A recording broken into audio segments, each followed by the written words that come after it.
13.2 exercise में independent event के बारे में। तो हम लोग कल पढ़े थे कि P A intersection B is equal to, अगर P A into P B के अगर इक्वल हो जाएगा तो वो एक इंडिपेंडेंट इवेंट का कंडीशन है। तो पहला क्वेश्चन एकदम बिल्कुल इसी के ऊपर है, तो पहला क्वेश्चन बनाने की कोई जरूरत नहीं है। सेकंड क्वेश्चन तुम लोग देख सकते हो, सेकंड क्वेश्चन भी हम लोग से लगभग बन ही जाता, आप लोग ट्राई किए होंगे। तो क्या कह रहा था इस क्वेश्चन में, दो टो कार्ड आपको ड्रॉ करने के लिए क्या जा रहा है, विदाउट रिप्लेसमेंट। वही वाला क्वेश्चन हो गया फिर से वापस, बिना कोई रिप्लेसमेंट किए हुए आपको क्या करना है, दो कार्ड निकालना। मतलब एक कार्ड निकालोगे उसको रखे बिना, फिर दूसरा कार्ड निकालना, मतलब 1 by 1 काम करना है 52 कार्ड में से। और कह रहा है कि दोनों कार्ड ही ब्लैक निकले, उसकी प्रोबेबिलिटी क्या होगी। तो फर्स्ट कार्ड निकले ब्लैक, उसकी प्रोबेबिलिटी कितनी होगी। तो टोटल ब्लैक कार्ड 26 होता है, 26 बटे में 52। और after drawing one black card there are 25 card available black. तो जब सेकेंड टाइम से आप निकालने जाएंगे तो वो तो ब्लैक कार्ड वापस तो इसमें है नहीं, तो 25 बटे में क्या लिखोगे 51, और बोथ कार्ड आर ब्लैक चाहिए तो दोनों को मल्टीप्लाई कर देंगे, P1 इंटू P2। बस, और कुछ नहीं करना है, इसी से बनेगा आपका ये वाला क्वेश्चन। चलो सेकंड क्वेश्चन वगैरह भी आसान था, सेकंड में कुछ खास प्रॉब्लम नहीं था, ऐसा क्वेश्चन लोग डिस्कस भी कर चुके थे। देखो इसके बाद हमारे पास थर्ड क्वेश्चन क्या था। थर्ड क्वेश्चन था कि एक बॉक्स में कह रहा है कि oranges inspected by the examining 3 randomly selected orange drop without replacement. एक बॉक्स में क्या करना है हम लोग को है, एक बॉक्स में कह रहा है कि आपके पास बहुत सारे ऑरेंजेस हैं और आपको 3 निकालना है विदाउट रिप्लेसमेंट। मतलब आप 3 ऑरेंजेस निकालेंगे और उसमें से कह रहा बिना रिप्लेस किए हुए। तो इफ ऑल 3 आर गुड्स, तीनों बार निकाले, तीनों बार अच्छा आ गया, the box is approve for sale. तो मतलब ये सेल किया जा सकता है इस बॉक्स को। मतलब कोई भी जाके अगर मान लो कि बहुत बड़ा बड़ा, जब लोग जैसे फ्रूट्स वगैरह आप लोग लेने जब जाते हैं तो क्या होगा, जो होलसेल वगैरह जो रहता है, जो बहुत सारा थोक पे खरीद के लाता है, वो क्या एक दो थोड़ी ना चेक करता होगा, वो एक बार में 3 निकाल लिया, तीनों अच्छा गया तो उसको लगता है कि बाकी सब सही है।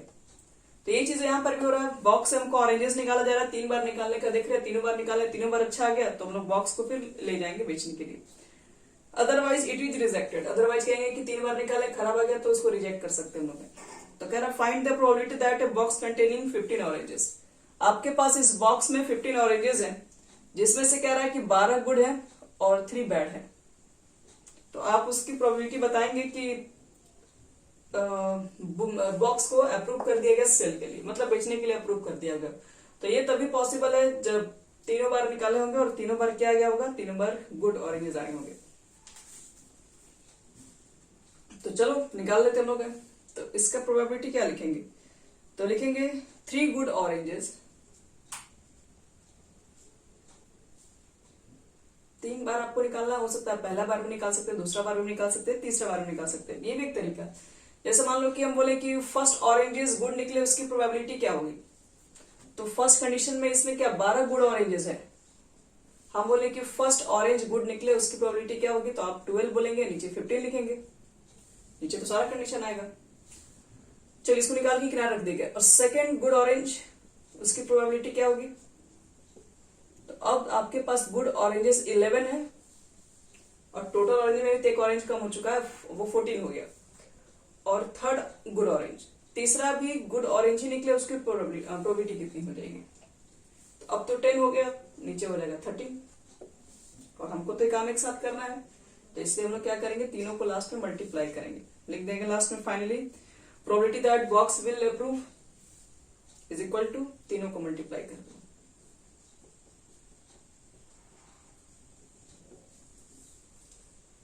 चलो ये क्वेश्चन हो गया सेकंड और थर्ड, छोटा छोटा वर्ड प्रॉब्लम था। देखो नेक्स्ट क्वेश्चन बढ़ते हैं आगे। क्वेश्चन नंबर 4 इजी क्वेश्चन है। कह रहा है कि एक फेयर कॉइन है, अनवेस्ट डाई है, आर टॉस्ड। एक कॉइन को टॉस करना है, तो कॉइन पर क्या आएगा, sorry a fair coin and dice, dice भी है कॉइन भी है, दोनों चीजें हैं। टॉस करना और ए कह रहा है कि ए जो होना चाहिए वो हेड अपीयर होना चाहिए, और ऑन द कॉइन बी कहता है कि 3 आना चाहिए डाइस पे। तो पूछ रहा है क्या ए और बी जो इंडिपेंडेंट इवेंट होंगे, ऐसा कंडीशन। तो पहले खुद से सोचना पड़ेगा कि एक डाइस को और एक कॉइन को फेंकेंगे तो सिंपल स्पेस क्या आएगा। एक डाइस को फेंकोगे तो सॉरी पहले डाइस ही है ना, हाँ, एक डाइस को फेंकेंगे तो क्या होगा, 1 आएगा, बाद में हेड भी आ सकता है उसके ऊपर, फिर टेल भी आ सकता है, 2 आएगा तो 2 के साथ हेड और 2 के साथ टेल भी आ सकता है, 3 भी आ सकता है डाई पे, तो कॉइन पे क्या आएगा, हेड और टेल आएगा, 4 के साथ भी हेड और टेल रखोगे, 5 के साथ भी क्या रखेगा, हेड टेल, 6 के साथ भी हेड एंड 6 के साथ भी टेल, ये छूट गया। तो ये होगा इसका सिंपल स्पेस टोटल।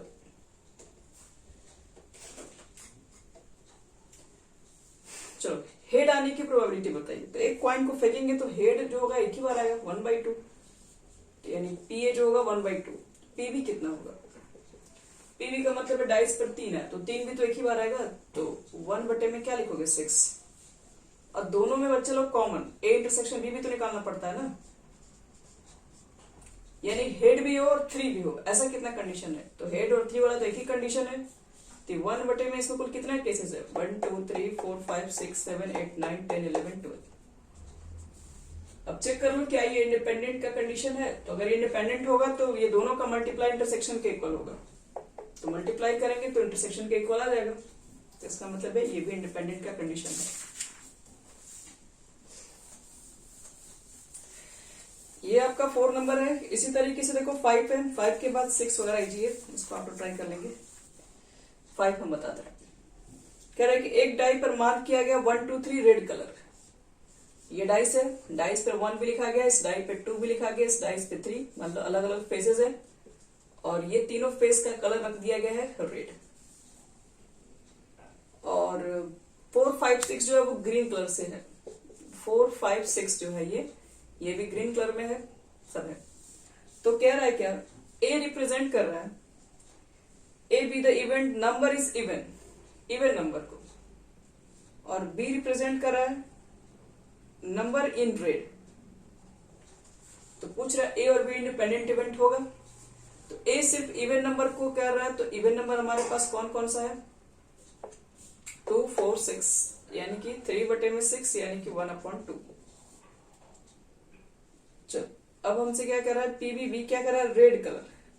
तो कलर तो सिर्फ 2 ही है, ग्रीन है और ये रेड है, तो रेड कलर आना चाहिए, तो रेड कलर तो एक ही बार निकलेगा, तो ये 1/2 हो जाएगा।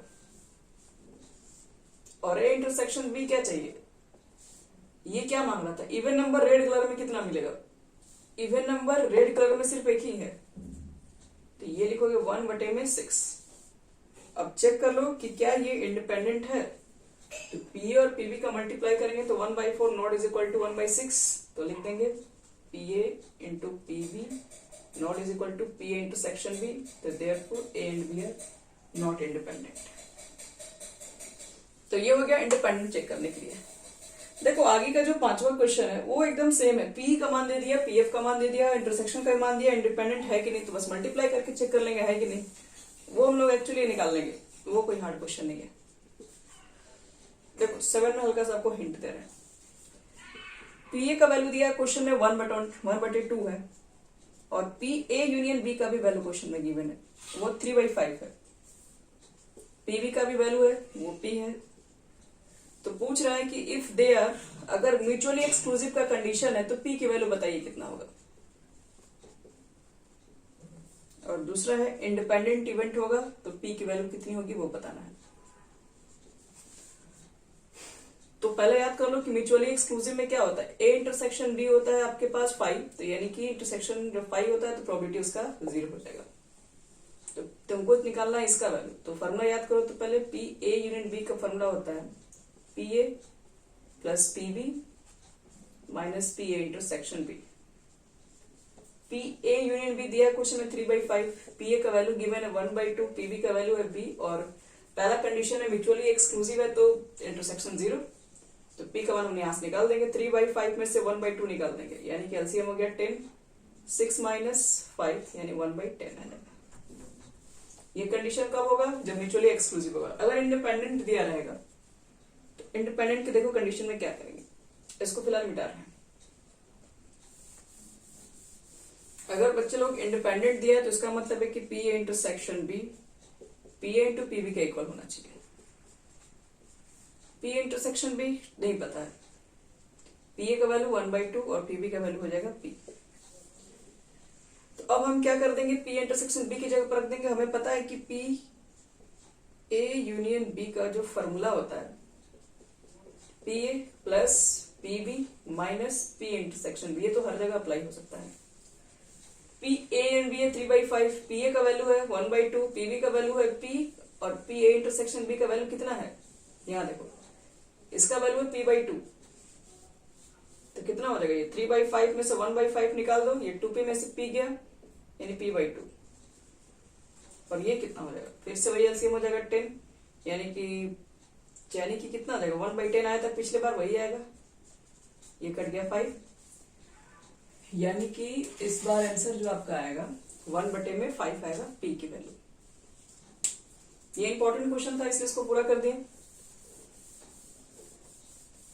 देखिए बाकी क्वेश्चन 8 नंबर बताने लायक नहीं है, इजी क्वेश्चन है। पी ए का मान दे दिया, पी बी का मान दे दिया, क्वेश्चन में इंडिपेंडेंट इवेंट है तो इंटरसेक्शन निकाल देंगे, फिर यूनियन भी निकल जाएगा। इसी तरीके से 9 नंबर, देखो 9 नंबर फॉर्मूला पर ही है, थोड़ा सा बताते हैं इसके बारे में। 9 नंबर में है कि पी ए की वैल्यू गिवन है, पी बी की भी वैल्यू दिया हुआ है और इंटरसेक्शन की भी वैल्यू है। चाहिए क्या, P not A and not B। P ना A में है और ना ही B में है, इसका मतलब ये है P A dash intersection B dash, इसका वैल्यू निकालना है। तो इसका वैल्यू बताया था आपको, डिमॉर्गन क्लासेस को क्या लिख सकते हैं, P A यूनियन B का होल डैश, और इसका मतलब क्या होता है 1 minus P A union B। तुमको A यूनियन B निकालना हो तो A यूनियन B निकालना कोई बड़ी बात नहीं है, हमें फॉर्मूला आता ही है निकलना। पी ए लिख देंगे प्लस पी बी लिख देंगे minus P A intersection B लिख देंगे। देखो इसका भी मान दिया हुआ है, इसका भी मान दिया हुआ और इसका भी वैल्यू दिया हुआ है, तीनों वैल्यू पुट करके सॉल्व करके जो भी आएगा यहाँ पुट कर दोगे तो इसका आंसर निकल गया। ठीक है, इसको हम नहीं बना रहे, इसको आपको से ट्राई कर लीजिएगा, बन जाएगा ये।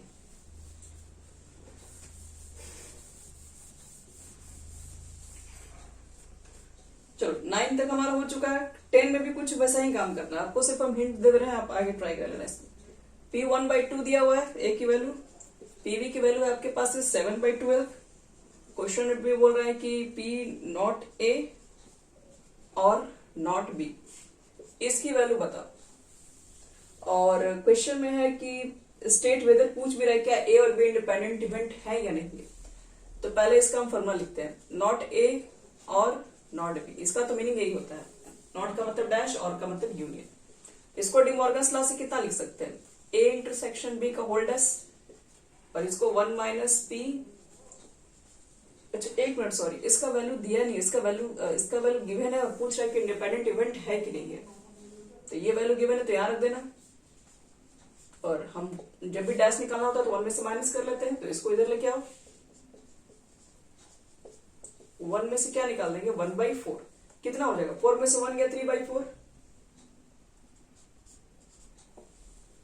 तो 3/4, तो बच्चे लोग नॉट इज इक्वल टू क्या है, नॉट इज इक्वल टू हम लोग जब निकाल रहे हैं कि ये दोनों का मल्टीप्लाई करके क्या इतना आ जाएगा, तो देख लो नॉट इक्वल टू पहले कैसे मान चल जाएगा, पी ए इंटू पी भी निकालो, 1/2 इंटू 7/12 यानी कि 7/24, तो इंटरसेक्शन का मान A इंटू बी का प्रोडक्ट, ये दोनों आपस में इक्वल नहीं है, तो therefore A and B are not independent event. चलिए ये क्वेश्चन हमारा 10 था, 10 हो गया कंप्लीट। 10 के बाद देखो कुछ क्वेश्चन 11 में कुछ डायरेक्ट फॉर्मूला पर है, कुछ हार्ड नहीं है, सिर्फ फॉर्मूला है बस।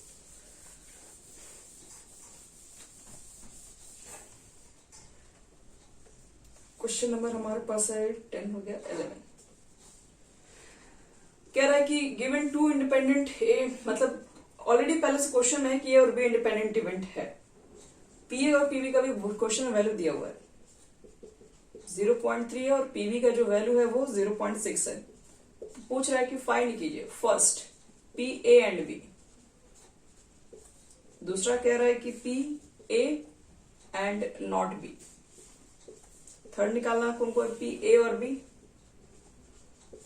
फोर्थ हमारे पास है P neither A nor be.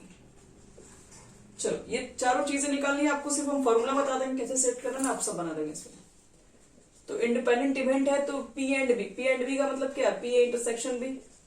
और इंडिपेंडेंट का अगर कंडीशन है तो पी ए और पी बी आपस में दोनों का प्रोडक्ट इक्वल होगा। ये दोनों को मल्टीप्लाई कर देंगे, ये आंसर निकल गया पहला, मतलब पी ए इंटरसेक्शन भी निकल गया।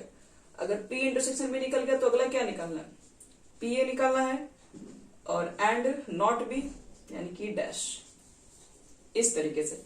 तो ऐसे कोई भी क्वेश्चन में क्या मतलब क्या हुआ, पी ए का मान लेना है और बी के मान को नहीं लेना है। तो इसका मतलब यही होता है कि आपको सिर्फ ए के वैल्यू को निकालना है और जो दोनों में कॉमन था उसको निकाल दीजिए बाहर। तो पी ए का वैल्यू तो ये पुट कर दोगे, माइनस इंटरसेक्शन का मान जो यहां से आएगा वो यहां रख दीजिएगा बस। थर्ड देखिए, थर्ड में कह रहा है कि पी ए और बी, ए और का मतलब ए यूनियन बी। तो इसका तो फॉर्मूला में पता ही है, P A plus P B minus P A intersection B. P A का मान है, पी बी का मान, इंटरसेक्शन का मान यहां पुट कर देंगे 4 number. P neither A nor be, P ना ए में है और ना ही आपके पास बी में है। तो एक पी ना ए में है एंड मिलता है, ये नाइदर में, ना ए में है एंड ना बी में, तो इसको बनाएंगे। अब इसको निकालने के लिए आप चाहें तो डे मॉर्गन से भी निकाल सकते हैं, और नहीं तो फिर डायरेक्टली अगर इंडिपेंडेंट का अगर कंडीशन है तो हम लोग ऐसे भी डायरेक्ट बना सकते हैं। ये भी हमारा सही रहता है।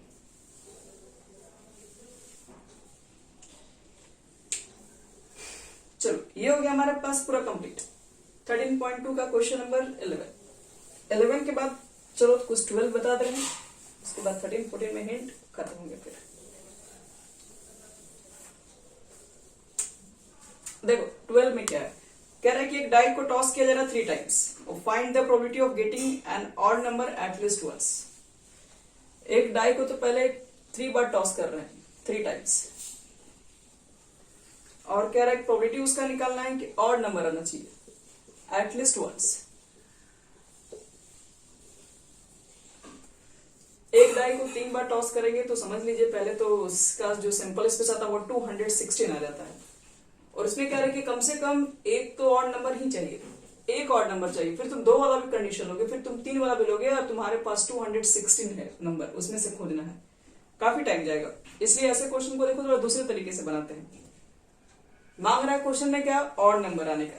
तो एक डाई के अंदर इवन नंबर और ऑड नंबर दोनों इक्वल होते हैं, 3 इवन नंबर होते हैं, 3 ऑड नंबर होते हैं। तो हम लोग क्या कर रहे हैं, ऑड नंबर के लिए चाहिए, हम पहले निकाल ले रहे हैं कि इवन नंबर आने की प्रोबेबिलिटी कितनी है, probability of getting N even number. एक इवन नंबर आने की प्रोबेबिलिटी आप एक बार टॉस किया तब, तो क्या होगा, तो इवन नंबर 246 यानी कि 3/6 आ जाएगा, यानी कि 1/2। इवन नंबर आने की प्रोबेबिलिटी इतना हुआ, तो हम लिख रहे हैं एक भी इवन नंबर, सॉरी एक भी ऑड नंबर ना आए उसकी प्रोबेबिलिटी बताइए, जो हम लोग 3 बार टॉस किए हैं। लिखेंगे now the probability of getting no odd number in throw of dice 3 times. इसका देखो मतलब पहले समझो ध्यान से। देखो कहा जा रहा है कि एटलीस्ट वंस, तो 1 भी लेना होता है, 2 भी लेना होता है, 3 भी लेना होता है। उसके लिए हमको क्या करना पड़ेगा कि बहुत सारा वैल्यू हो जाता है।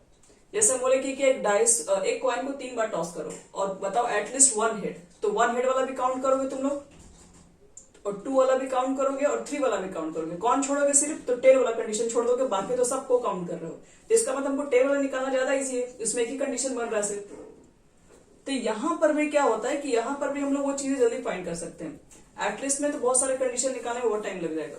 तो हम क्या कर रहे हैं कि तीनों बार फेंके और तीनों ही बार बोल रहे ऑड नंबर ना आए उसकी, सॉरी हाँ, तीनों बार ऑड नंबर नहीं आए उसकी प्रोबेबिलिटी क्या होगी। इसका मतलब है कि तीनों बार इवन नंबर आ गया होगा। इसका मतलब यही ना है कि प्रोबेबिलिटी